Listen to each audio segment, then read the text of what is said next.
নুরুল হাসান সোহান বাংলাদেশের একমাত্র ব্যাটার যার এভারেজ 80-র উপরে।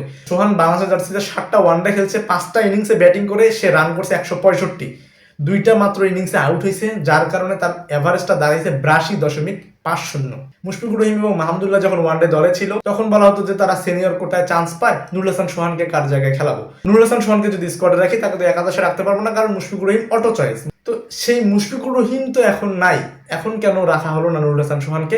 নুরুল হাসান সোহানের স্কোয়াডে না থাকার কারণ যদি বলতো গ্লোবাল সুপার লিগ খেলার কারণে নুরুল হাসান সোহান স্কোয়াডে নাই, তাহলে মানা যায়। কারণ নুরুল হাসান সোহানের নেতৃত্বে গ্লোবাল সুপার লিগ খেলার জন্য রংপুর রাইডার্স যাবে ওয়েস্ট ইন্ডিজে।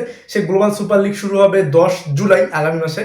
বাংলাদেশের ওয়ানডে সিরিজটা শেষ হবে 8 জুলাই। তো 8 তারিখে খেলে আবার একদিন পরেই রংপুর রাইডার্সের জার্সি গায়ে নামা, এটা ওয়ানডে ফরম্যাট, আবার ওইটা হচ্ছে গ্লোবাল সুপার লিগ টি20 ফরম্যাট। নুরুল হাসান সোহানের জন্য এটা একটু কঠিন হবে, সেজন্য তাকে দলে রাখেনি। এটা যদি বলতাম তাহলে কারণটা মানা যেত। কারণ কি বললো, মাল্টিপল উইকেট কিপার হিসেবে তাকে রাখবে না, কারণ জাকের আলী অনেক উইকেট কিপার আছে, লিটন কুমার দাস উইকেট কিপার আছে। তাহলে লিটন কুমার দাসের জায়গায় তো রাখা যেতে পারতো। লিটন কুমার দাসের জায়গায় বললাম নুরুল হাসান সোহান বেটার, শামীম হোসেন পাটোয়ারির জায়গায় বললাম নুরুল হাসান সোহান বেটার। তাহলে সেই নুরুল হাসান সোহানকে রাখলেন না, রাখলেন শামীম হোসেন পাটোয়ারিকে।